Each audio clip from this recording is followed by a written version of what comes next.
Righto, might get started. Good heavens. I was here in the middle of winter last year and there was maybe 20 people here at most, I think. Good on you all for coming out. That's great.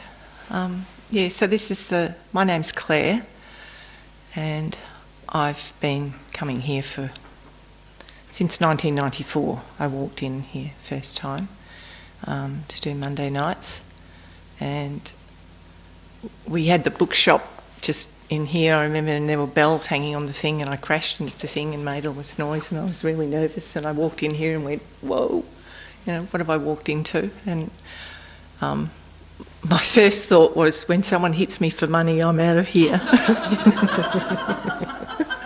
It was so alien. It was such a cultural kind of shock. But here I am. Geez, that's nearly 29 years now. And I never stopped. Right from when I first came in, I've been quite consistently coming here. And because the information I got was so helpful. And not like I'd heard anything like it before. So I'll start with the prayer that we often start with, and the prayers I think prayers in any tradition, but these prayers that we say here and the chanting and whatever we do, you might see if you come in on a Tuesday or Wednesday night, just have little teachings in the prayers. And there's nice thoughts, and they sort of cover a lot. And the prayer that we say just before every teaching is I go for refuge to the Buddha, to the Dharma, to the Sangha. From the virtuous merit that I collect by practicing giving and the other perfections, may I attain the state of a Buddha in order to benefit all sentient beings. So we go to the Buddha, the Dharma and the Sangha, and the Buddha is the first enlightened person who taught others how to do it. So it's not theistic. It's not like there's a God up there and in this tradition it's more like this ordinary human figured out how to free his mind and heart and not suffer. And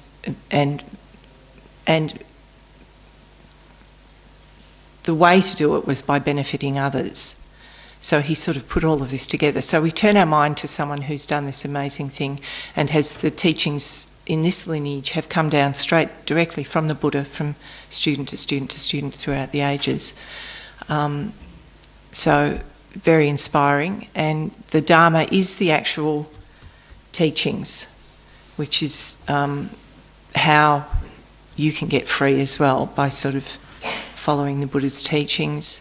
And the Sangha are the people that teach it, and generally there's different ways of referring to the Sangha, but there's the Sangha that are highly trained and probably highly realised, have sort of transformed their own minds. So we go to them to listen to them, to learn. And we have 3 what we call Geshis living here. We have Geshe Doga, who is our main teacher. I'll talk about this. I mean, you've come to learn to meditate, but you've walked into a Tibetan Buddhist centre, so I'll kind of explain what goes on here a bit. Geshe Doga is our main teacher. He's been here for over probably close to 40 years teaching. I'm not quite sure when he first arrived. They were in St Kilda first and then moved to here. And he's taught consistently for all those years, Tuesdays and Wednesday nights, often on weekends, just teaching.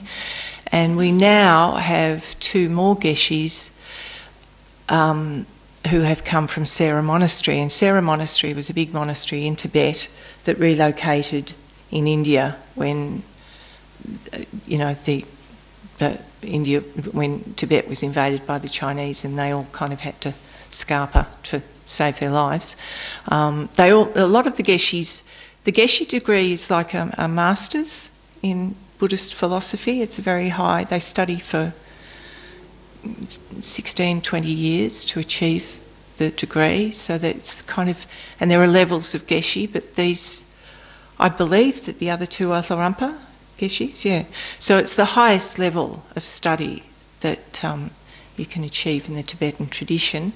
And so we have 3 of them living here now, which is extraordinary. So I'm very lucky to have one. And so they are our main teachers. They're the people we really look to. And then you have the other Sangha, who are people who've taken up the robes and are studying themselves. And we refer to them as the Sangha as well.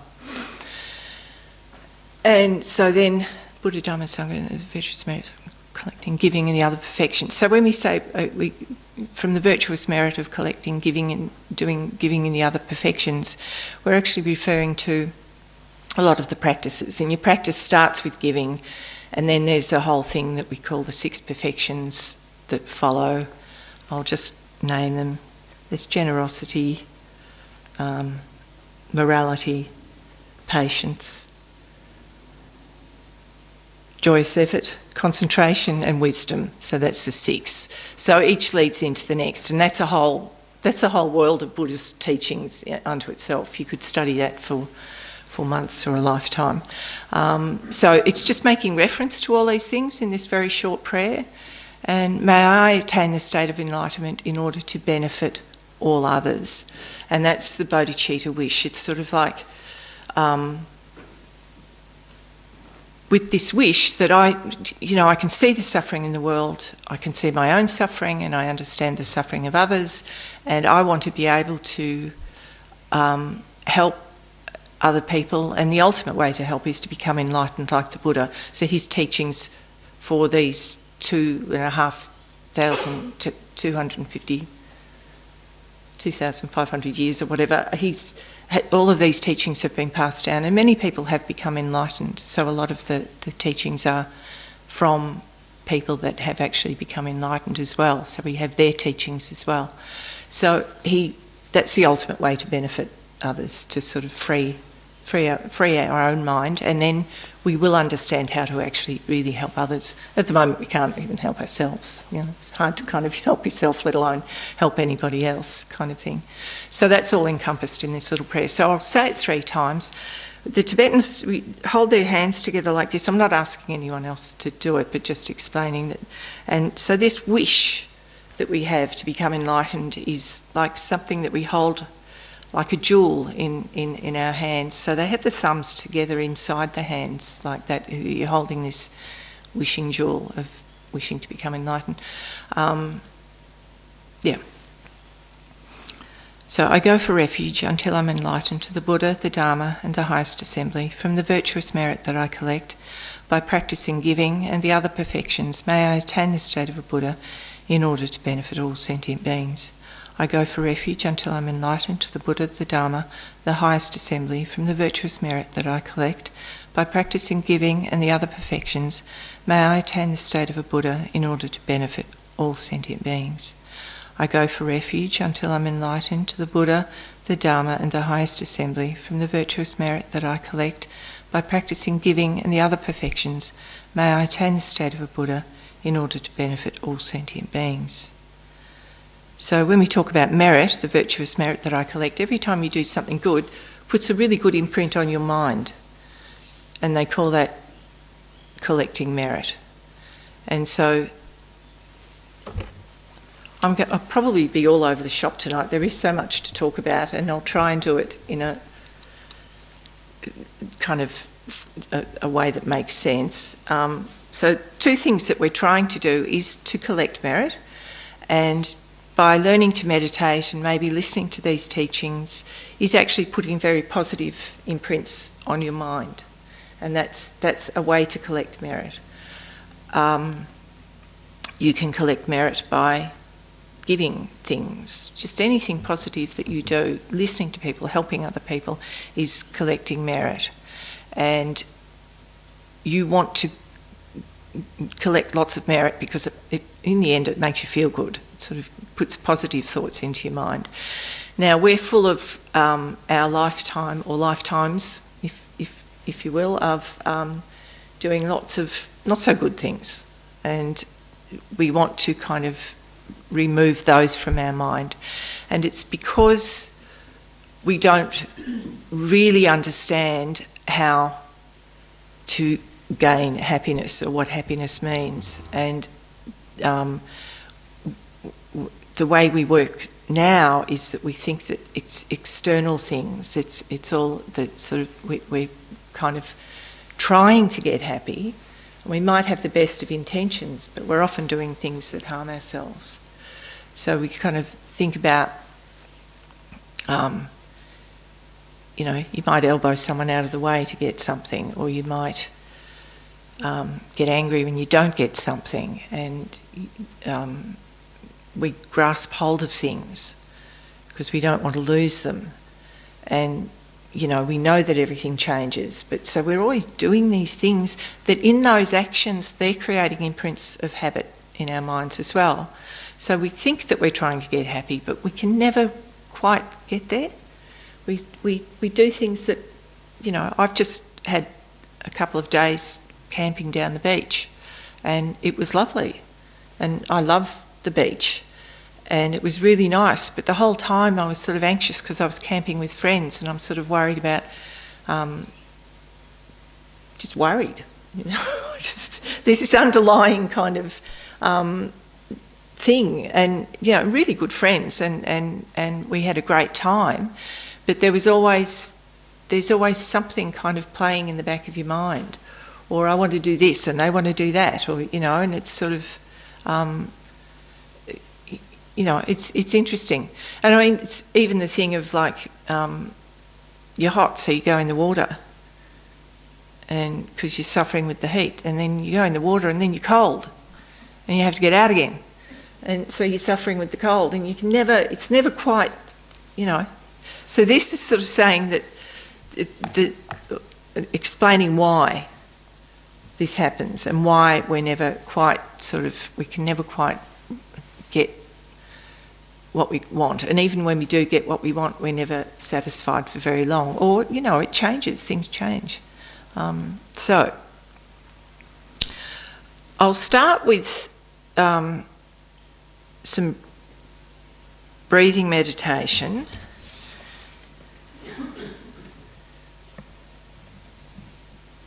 I'll just read from this lovely book that I have here. It's I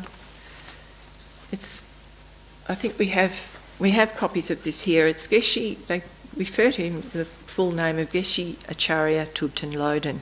Now he was a Geshe who taught on the other side of Melbourne. There's a centre over on the other side of Melbourne called the Tibetan Buddhist Society, and he taught there for many years.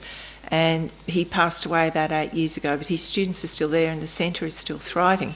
But he produced a whole lot of books and with his students, with the English translation and stuff, and they helped him.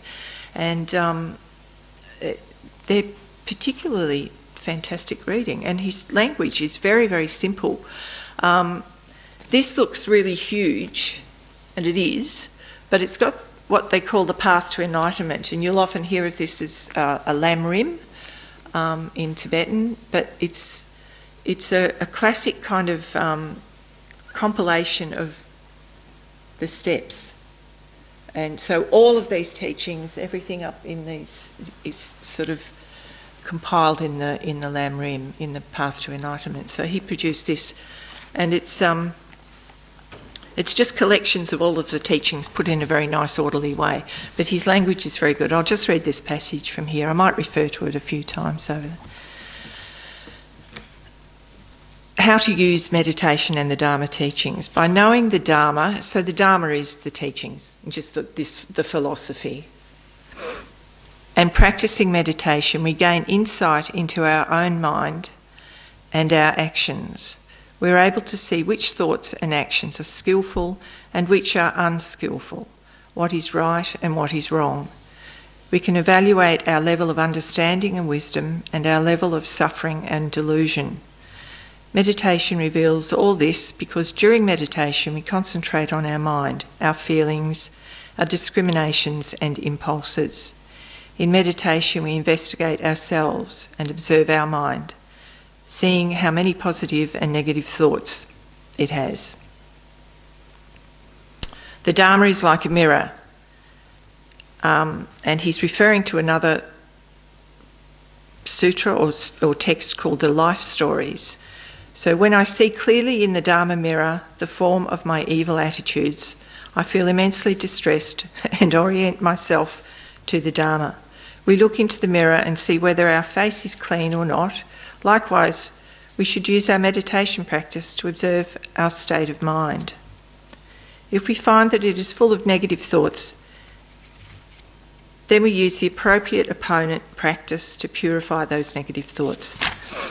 Thus, you should use the Dharma as a mirror, and if your mind is dirty, wash it. So, they talk about there are ways of sort of purifying all of our negative acts. And sometimes when you meditate and when you're first introduced to this, looking into your own mind is, it's scary. And, you know, we have to kind of face our own crap, if you will. So it can be, you know, there are levels of it where it sort of feels like, well, this isn't fun, and all you're talking about is negative stuff and my suffering and blah, blah, blah. But what we're trying to do is sort of, in an awareness of that, we can kind of maybe address some of the habits or of anger, attachment, jealousy, pride, all of these things that we do that cause disturbance in our minds that are harming us. And so it's about sort of being aware of when you're doing it. And there's all the antidotes, there's all the sort of things that you can do to sort of work with it. And believe me, it's a slowly process. It's not something that happens quickly overnight, but it's something that along the way, we're going to do a nice meditation in a minute that just feels nice, you know, and it's kind of helpful. So it sort of sounds like all doom and gloom, but this is ways to kind of clear up some of our negative stuff, and we start to feel a bit lighter, and things get a bit not always easier, because there's always the next thing that's going to hit your left field. You might feel that you're sort of dealing with stuff, and yes, I'm doing meditation and stuff, but why do bad things still keep happening? Why does all this still keep happening? So this is talking about how we deal with things when they happen. It's a perspective that you can actually change your perspective so that when unpleasant things happen, you can actually deal with it rather than it becomes this heavy kind of suffering. You can sort of turn it around a bit. So it doesn't mean that bad things are going to stop happening, and sometimes it does. Sometimes you feel like you've sort of, you know, things are really sort of peaceful and I'm dealing and it's fine. Then bang, you know, something else will happen and you'll think, oh, not doing as well as I thought I was. But you've always got some perspective, some answers. There are tricks here that you can sort of work with. So the first meditation I thought I'd do is a breathing one. And this is often the hardest because we are sort of looking inward and trying to focus inward, and your thoughts are going all over the shop. And I have a friend who says, oh, I can't meditate. I can't meditate. It's just too difficult. And I'm thinking, well, she's probably tried to meditate, and that's the point where you realise how much chatter there is. We don't know. We're not aware of just how much nonsense is going on until we actually stop and look at it. So don't be worried if you're sort of thinking, I am so distracted and my thoughts are going here and here and here. That's probably a good sign that you're sort of actually aware of it. So, but the meditations kind of help you to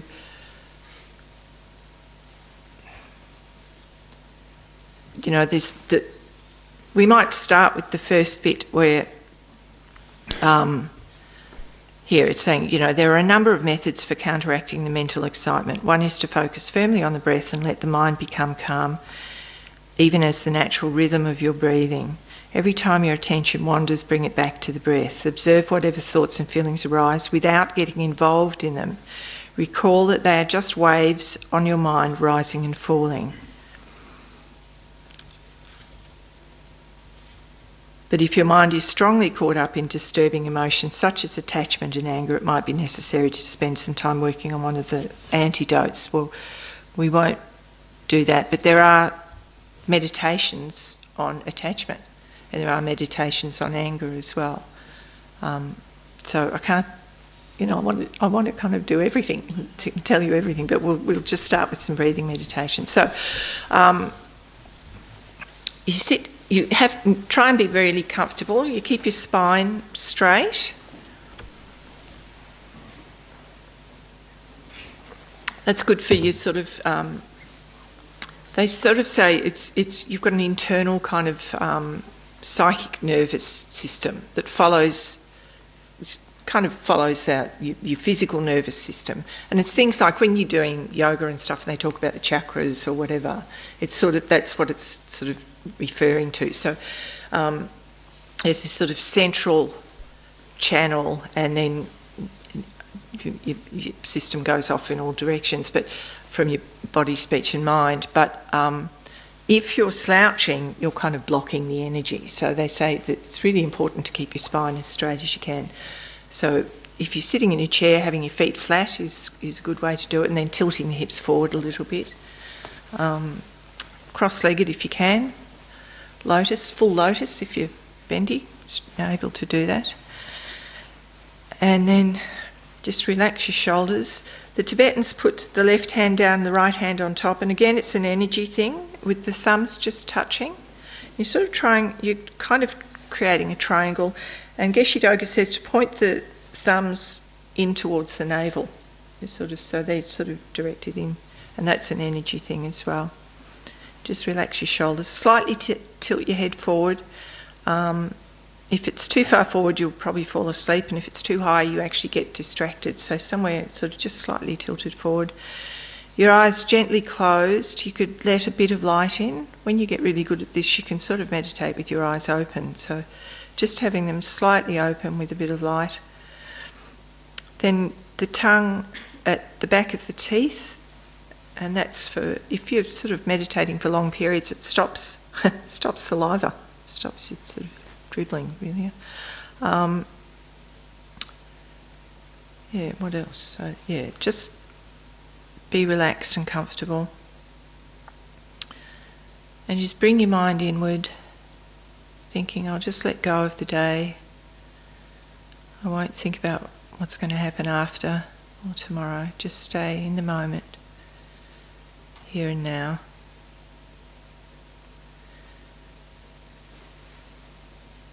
And thinking that the mind is a clear,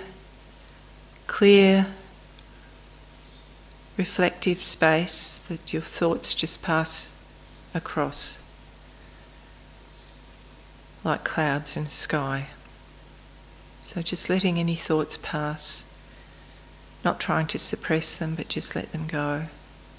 And just focus in on the breath for a moment.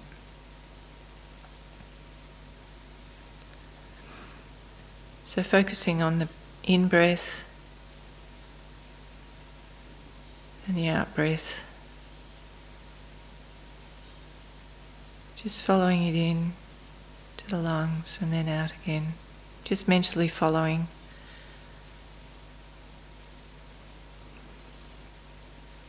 And counting helps you to stay focused. So one full in and out breath would be 1.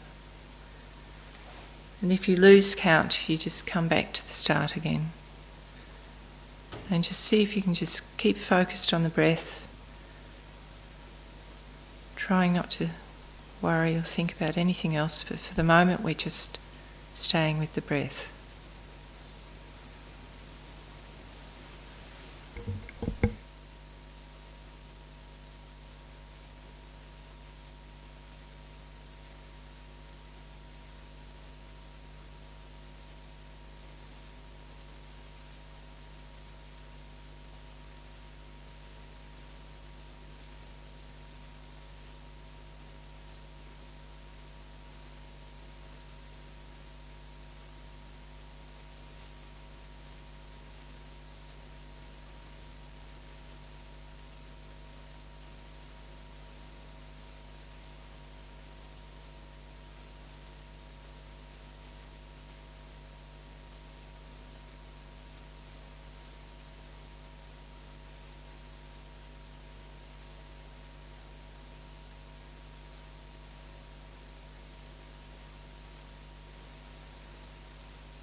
Okay, just bringing your mind back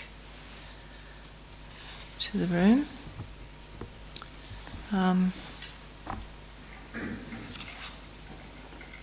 There's another breathing meditation I might do next week. It's called the 9-round breathing. And sometimes they'll say to focus on the sensation of the breath, and that's how I was first taught. But then Geshe Doga started saying actually follow the breath. I think it possibly gives you a bit more to focus on, but yeah. And it's a really good one to just sort of bring your mind in and calm. It's a bit of a circuit breaker. And if you practice that over time, you'll find that you get some clear space where the thoughts aren't hammering you. You find this kind of clear space, and it's a very, it's a nice feeling just to have that break from your own chatter. We have all sorts of meditations that you'll over time coming here you'll hear about all the different types of meditations. I have a friend. She was 94. I think she passed away last year, and she came here for years, and I sort of drove her for a while, so we became quite good friends, and she used to talk to me a lot. And all of her old friends, she couldn't really talk to her mates about this stuff because no one else was kind of doing it. So she'd sort of chat, and she had a lot of questions about all sorts of things here, and loved the Dharma. She was very regular. She really, really loved it, and she said it helped her immensely. And but she wasn't really interested in much of the other sort of visualizations and stuff. She just did breathing meditation for probably 30, 40 years. She just sort of, this was what she loved to do. And I could glean, she had some really nice experiences over time. I think some really nice things happened for her. So the whole thing is, I heard it explained recently, we all have Buddha nature. All sentient beings, animals, critters, bugs, have this Buddha nature. We just can't see it. It's there, right here, right now, but we're so blocked by, and Buddhism would say this would be infinite lifetimes of what they refer to as ignorance. We can't see reality. We can't really see reality. And so we have a misconception of reality, so we act on this misconception with misunderstanding of reality. So all of these practices are to try and clear away this kind of misconception that we have to reach our own Buddha nature. So I think what happens in meditation is we touch on it every now and then. You can sort of, you just get some nice sense of this clarity that is the mind. And so that's why we meditate. So that the other thing that we're doing is we're trying to purify all of our negative stuff. And I know, whether there's previous lifetimes or not, in this lifetime I've got a lot of purifying to do. So, you think back to your tantrums when you were a child, that was not good habits to be putting in your mind. So,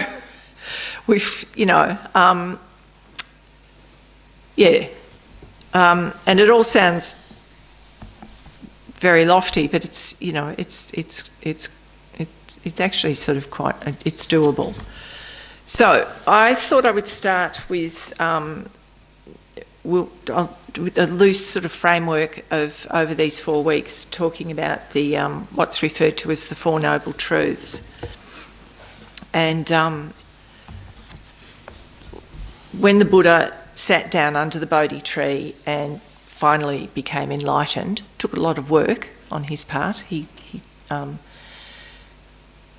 They sort of say he did a lot of work in his previous lifetimes, but when he was born as Shakyamuni Buddha, he was a normal human being who was a prince, Siddhartha, and his father was the king, and he had all the riches, and he was very protected, and he ventured out of his the palace. And I've told this story before, and I'm sure many of you have heard it, but just briefly, he sort of ventured out of the palace and he ran into, I think it's 4 people, a sick person, an old person, a corpse, and a mendicant, like a Hindu practitioner sort of thing, a holy man. So then he was like, well, why? Because he had been sort of sheltered from a lot of what was going on, like people's suffering. And he was profoundly moved and wanted to know why these things happen and come to all of us, basically. And so I think he took advice from the holy man or something, but started like seriously questioning his life and what the whole meaning of life was and why was there so much suffering. And then left the palace and started practicing as a Hindu and studied all the what they call the Vedic texts, which I believe is the Hindu texts. If there are any Indians here, you can correct me. But so he became very well versed in Hindu tradition, but still hadn't found complete peace. He was doing all of the extreme practices and was starving, and I don't know if he stood on one foot, but all of those sort of practices that they still do today. There's a lot of it still, and that's about. I think that's about sort of letting go of your physical side, so that you're just sort of trying to focus in on the mental, and you're trying to go beyond pain and suffering with all of those things. And I think if you're a very, very good meditator, you can actually you can meditate through pain. And those, the Vipassana retreats that people do, which sound really amazing, but I think a friend of mine was telling me recently he wasn't allowed to move. So, the pain in your knees and your legs, you have to move every now and then. But some of these retreats, they say to you, you're not allowed to move. And then what happens is you actually do something, you can sort of meditate into the pain, or focusing on the pain, or, focusing on your own suffering. And the Dalai Lama has talked about, because he does all those mind science conferences, and he's one of the scientists was saying that 95% of everything that we sort of feel, whether emotionally or physically, is projection. It comes from our mind.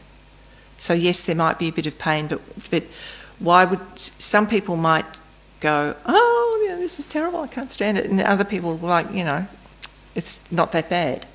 And some people can't stand, they have a low tolerance for pain. Some people have a high tolerance for pain. So what's the difference there?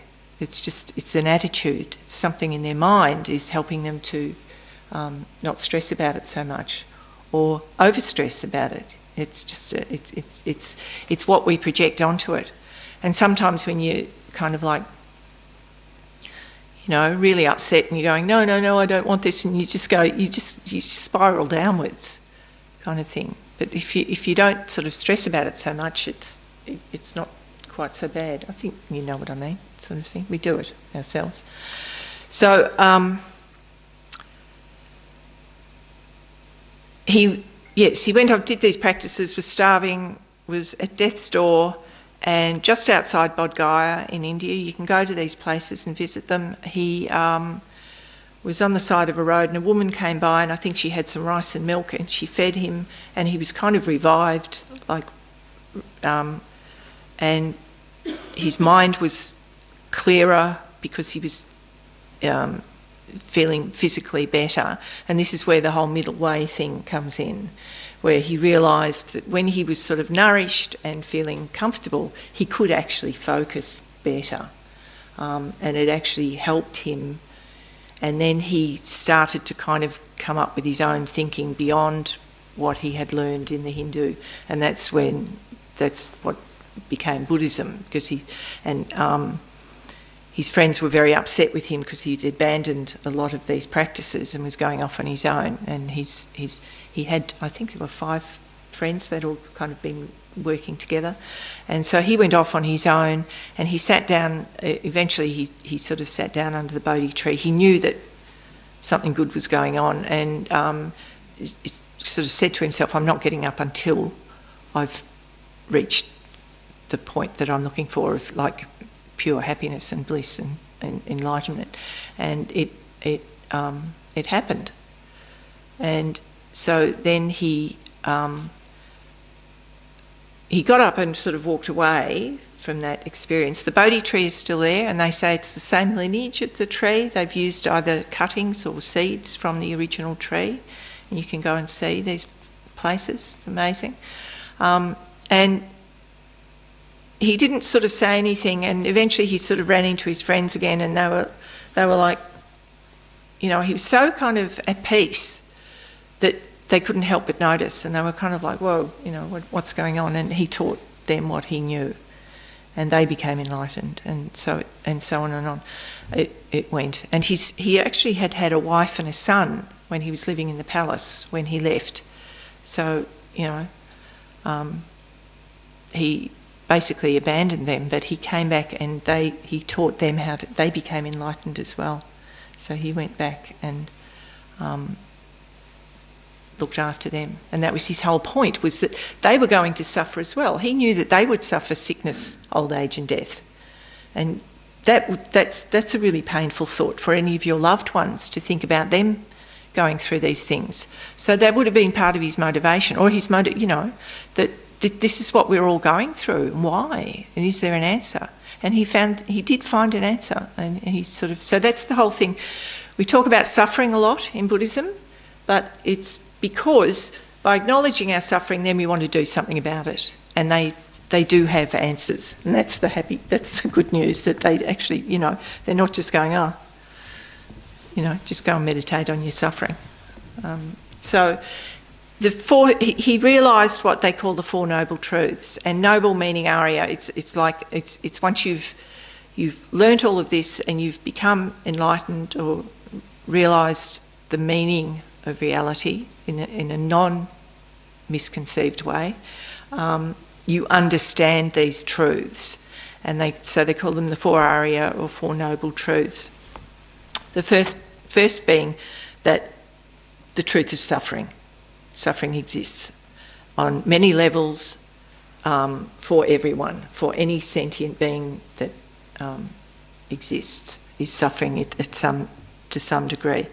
And the second truth is that suffering always has a cause. There is a cause for suffering. Whether it's our anger, putting angry seeds in our mind that causes us to be more angry. And angry is not a happy feeling.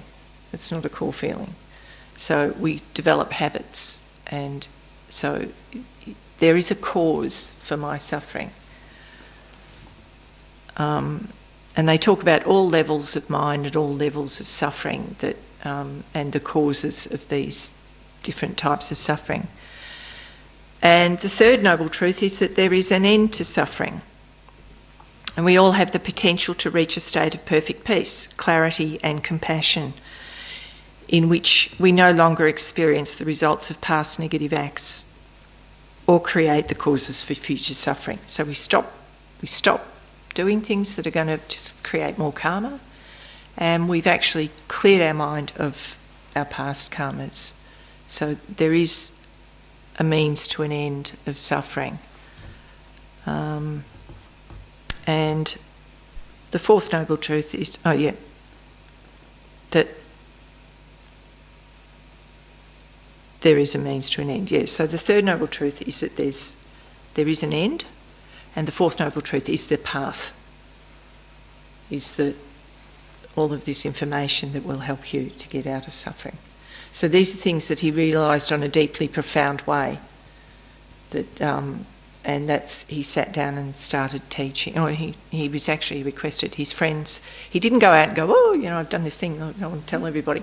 He was sort of walking around and knowing that a lot of people wouldn't want to know, wouldn't understand, and he waited, and eventually his friends, I think, requested him to tell them what he had figured out. And there's a tradition that you would ask 3 times, but I don't,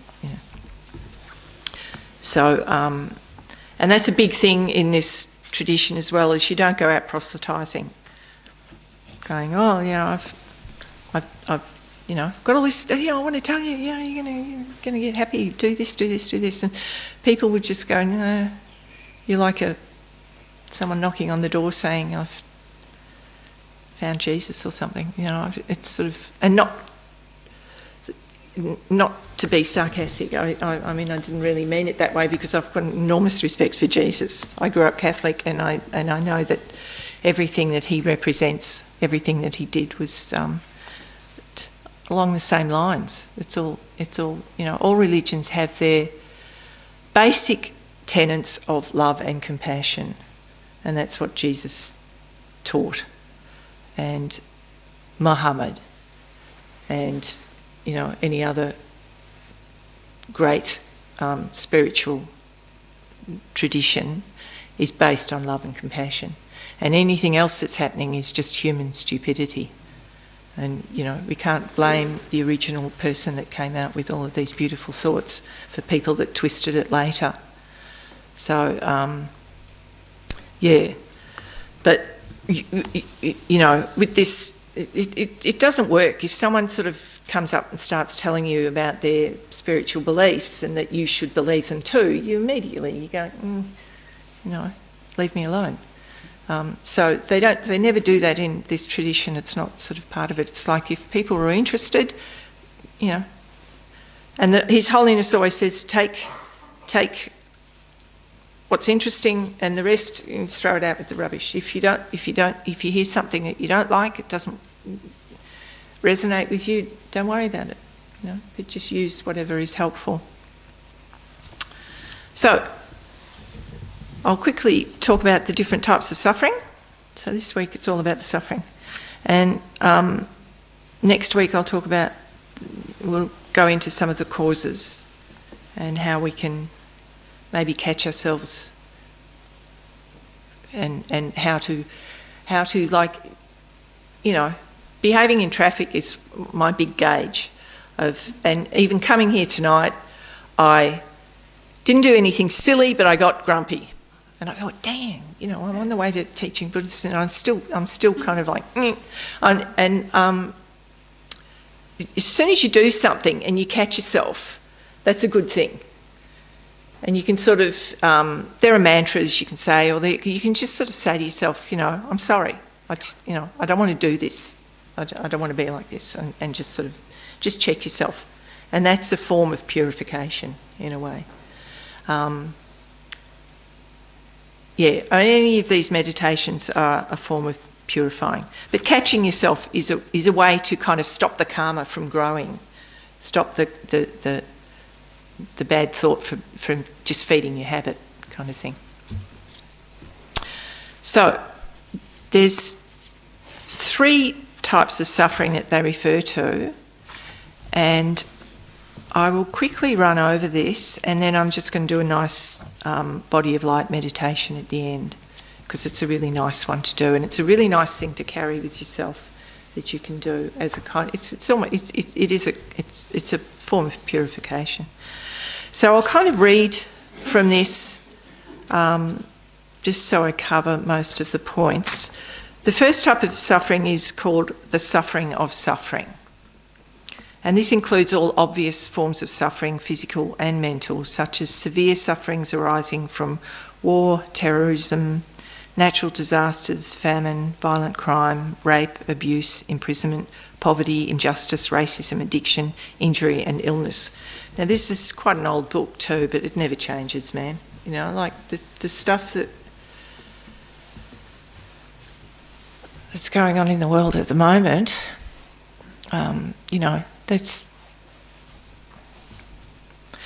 So that's obvious suffering. It's the suffering of suffering. The pain in my ankles at the moment is obvious to me, and so it's a very, the clear level of suffering.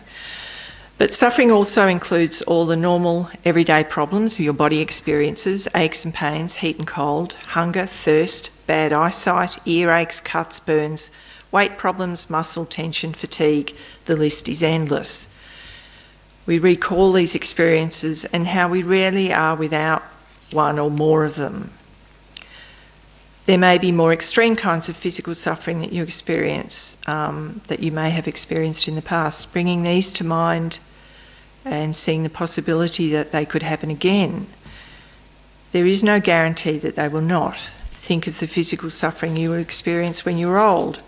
Picture yourself at the age of 80 or 90, your body degenerated and wrinkled and not functioning properly. Finally, there is death. Think of the different ways you could die and the suffering of the body then. Contemplate the fact that this is the nature of the body to change, meet with pain, degenerate and eventually die. Therefore, it's unrealistic and unwise to be attached to it and to cling to it as me. Now look at the mental and emotional suffering. So just on that,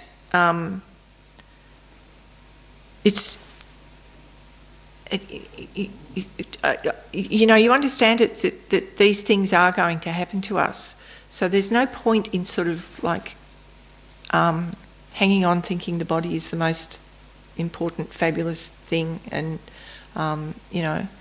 and it doesn't mean don't go to the gym or keep yourself fit, because that's really good too, to help with your mental health or whatever, and just to keep you going. Looking after yourself is important. But thinking that this is all there is, and that old age or illness is kind of the end of the world, is not helpful either. So there's this kind of, we attach this idea that this is me and this is all there is, and you sort of, it's so important. And there are meditations that kind of address that issue, that help you kind of let go a bit as well. But I think illness is in a way, and a lot of this teaching about suffering is a way for you to actually learn ways of letting go. If you didn't suffer, you wouldn't know how to kind of deal with it, or how other people would deal with it. So you sort of suffer and think, well, yeah, this body is crap, really. It's just flesh and bones. It's full of goo, and blood and guts and poo and everything else, and it's sort of like oozing pimples, and it's not it's not, you can go to the gym and do everything for the body beautiful, but it's not going to last, is it? And you can still get sick, and it can still fail you. So there are ways of sort of looking at it that, okay, it's not that important. Oh yeah, of course I'm going to get sick. Of course, I'm going to get, things happen. And again, that's a mental attitude that you can kind of learn to, okay, not that big drama. But yes, of course you're allowed to get upset and stuff, but there are ways of having a perspective that's not quite as drastic, even to the point of death. And this is what a lot of this is, for me, this is what it sort of comes down to. When you have people die around you, or you have illness yourself, then a lot of what you're fussing about falls away. Like it's not that important. And so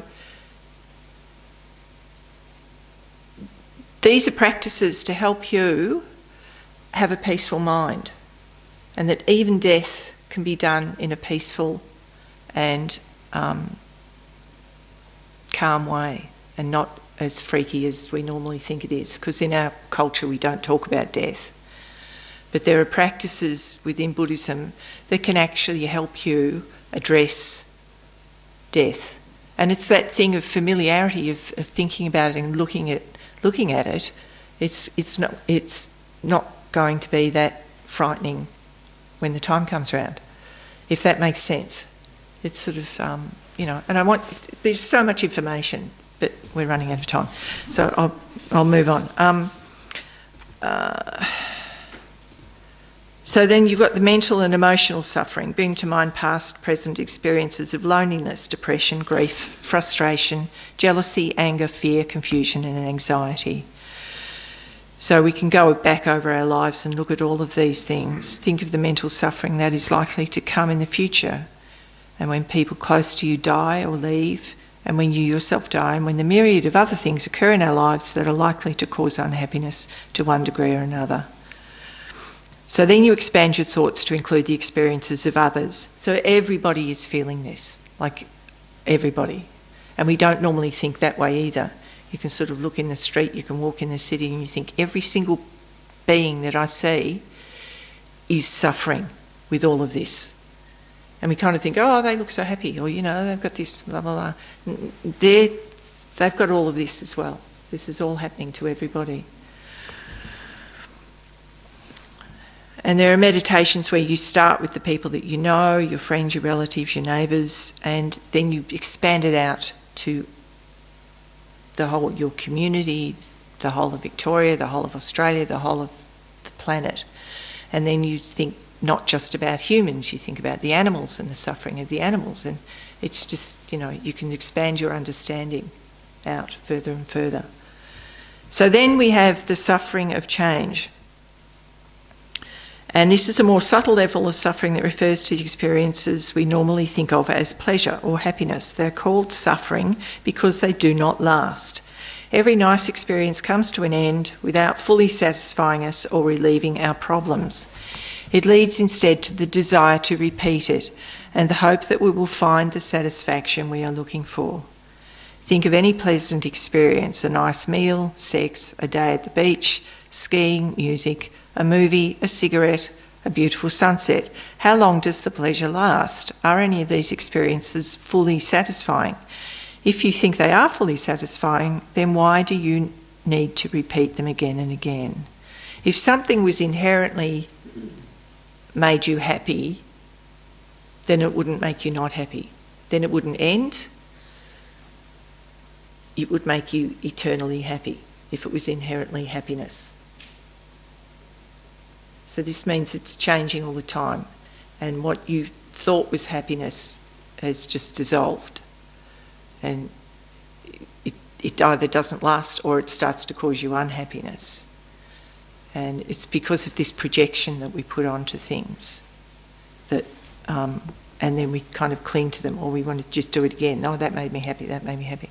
And we keep doing it. And when you lose those things, like, say, surfing, fabulous activity, feels really good.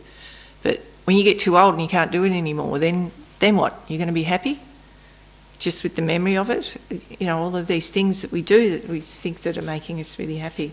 So it's investing too much. Yes, do these things, have them, that's fine, and we do get pleasure from them. But we're over-investing in them is part of our mistake. Another reason pleasant experiences are considered suffering is because they're not true, pure pleasure. If they were, the pleasure would continue, even increase, the more we engaged in them. So eating chocolate cake. If you just think about that, if you continue to eat the whole cake and then eat another cake, you should be getting more and more and more happy. But we know that that's not going to make us more happy. It's going to make us feel sick. So, it's...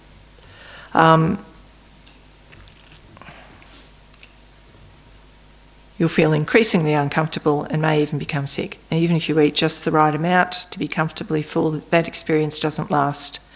A few hours later, the hunger comes back and you need to eat again.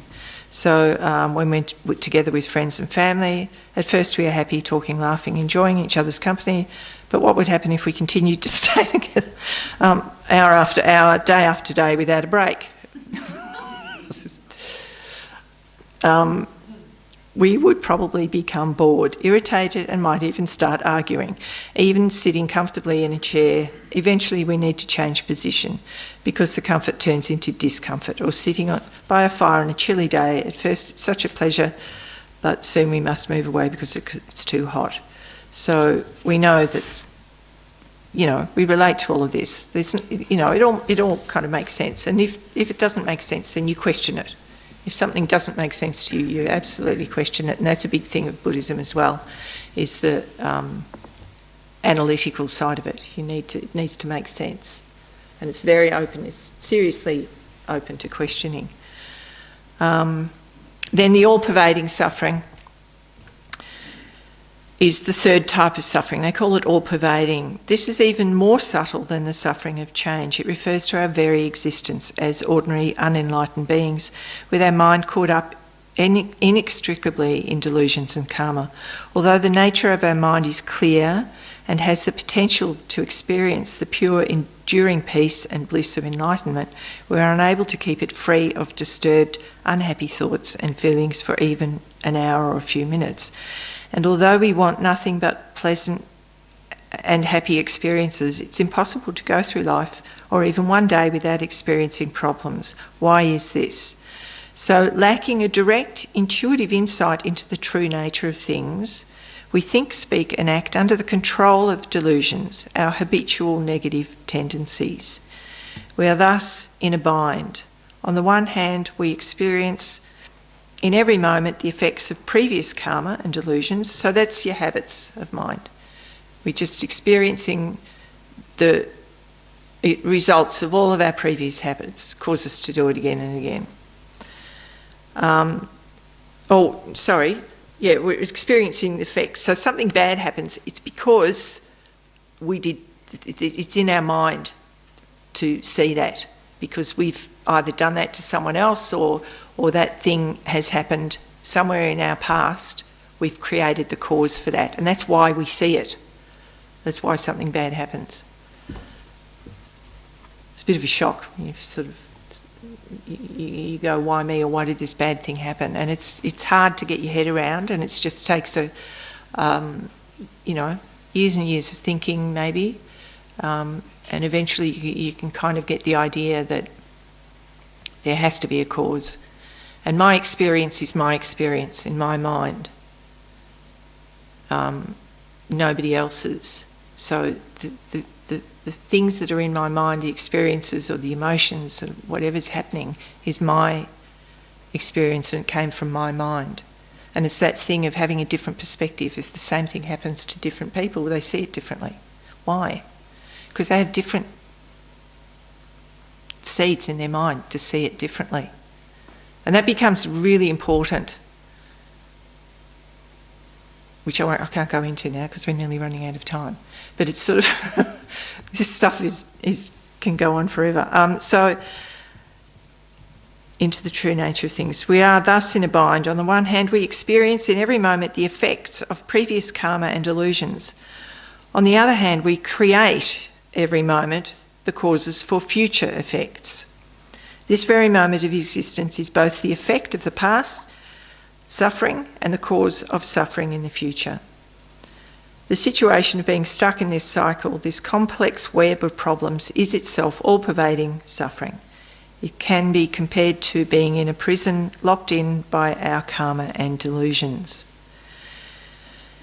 In prison, there can be terrible experiences like being attacked by other prisoners or sadistic guards. These are like the sufferings of suffering. Sometimes there are pleasant experiences, such as watching a good movie or getting a visit from a loved one. These are the suffering of change. But no matter what one experiences, pleasant or unpleasant, one is stuck in prison and not free to go where one wants or do as one likes. And this is like all-pervading suffering. Right. So, and the strange thing about all of this is that it's actually really helpful. I have found the information helpful because it makes me check in the moment. And, I'm a little bit better for doing this than I would have been for not doing it. And I always say, my father good Catholic man, and he came here, he sort of visited here and he looked around and he was very interested in what I'd been doing for several years. And he goes, yes, but where's God? He's sort of like, where's the God here? He still couldn't, because he was Catholic, so he had a theistic leaning. That's sort of what he needed. And I'm not quite sure what I said. I was just sort of like, no, there's no God here. It's your mind. This is about your mind, transforming your mind, and the Buddha teaching us how to sort of do that as an example. Which Jesus was an example of people, how to behave and change your mind. If people did what Jesus said, the world would be a happier place, and not what they think he said, or forcing other people to follow him. Anyway,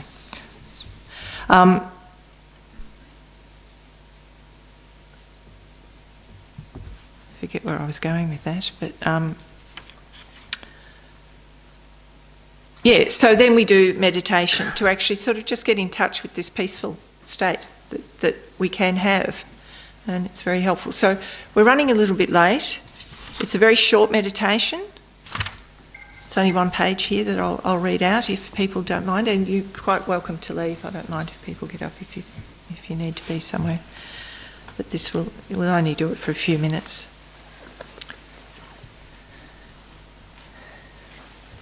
So sitting comfortably again. I forgot to mention that with the mouth you have the lips slightly apart. I think it just sort of relaxes your face a bit if you just sort of loosen your mouth just a little bit.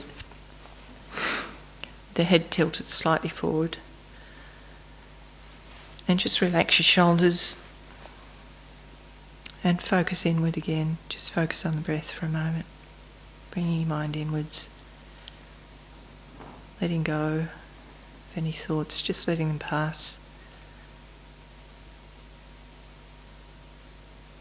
You can return to your thoughts after.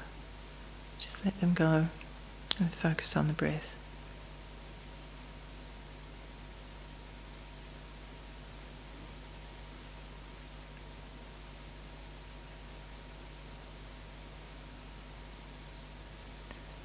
And we'll generate a positive and beneficial motivation for doing the meditation.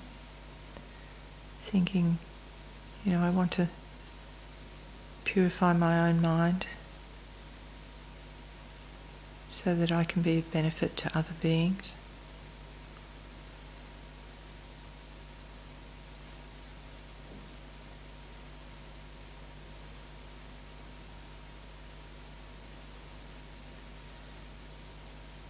Now visualise in the space above your head a sphere of white light, somewhat smaller than the size of your head, pure, transparent and non-material. White light.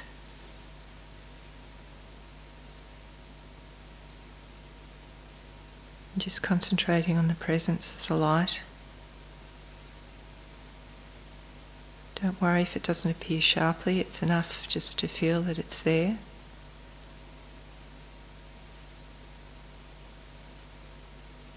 Think that the sphere of light represents all universal goodness, love and wisdom. The fulfillment of your own highest potential.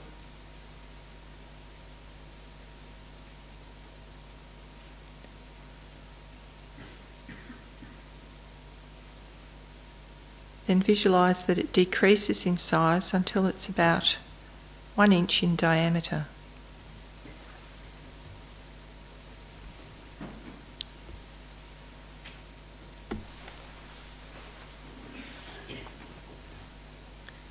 It descends through the top of your head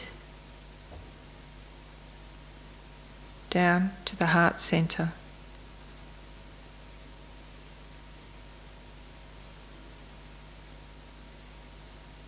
From there it begins to expand once more, slowly filling your entire body. As it does, all solid parts of your body dissolve and become light. your organs, bones, blood vessels, tissues, and skin all become pure, translucent, white light.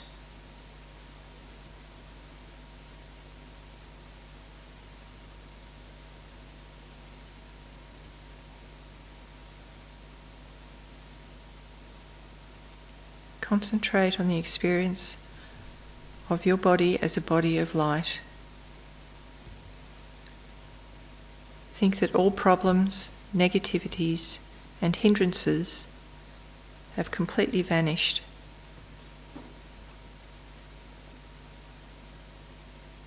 And that you have reached the state of wholeness and perfection.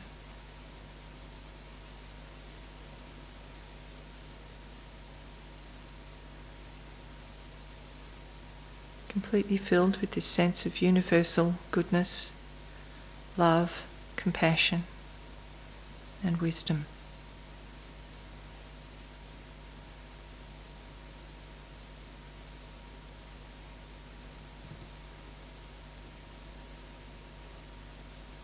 Feel serene and joyful. If any thought or distracting object should appear in your mind, let it also dissolve into white light.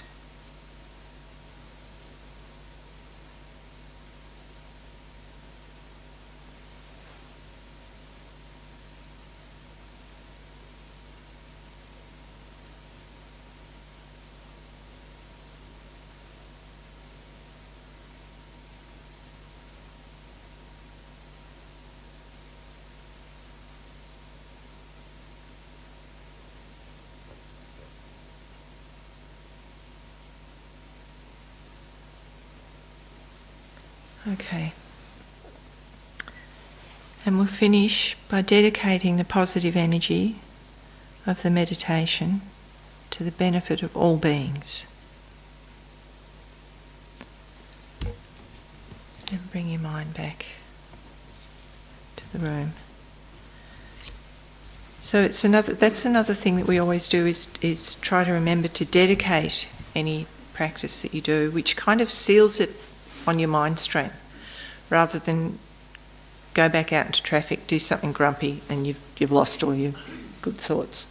You go home and have a dispute with someone or something, and you've lost all of this good sort of energy you've created.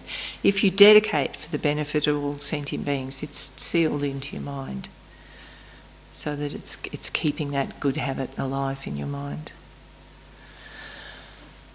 So I'm quite happy to answer any questions I'm happy to stay here and answer questions, so I don't feel that I'm in a rush to leave. But do we do tea anymore? We don't. People are welcome to help. I'm thinking of lockdown or COVID or whatever. Are we allowed to hang around? Yeah. So thank you all, and as I say, there's a cup of tea if you like. You can go and help yourself. I'm not sure there are biscuits. We might be able to find some biscuits, but thanks.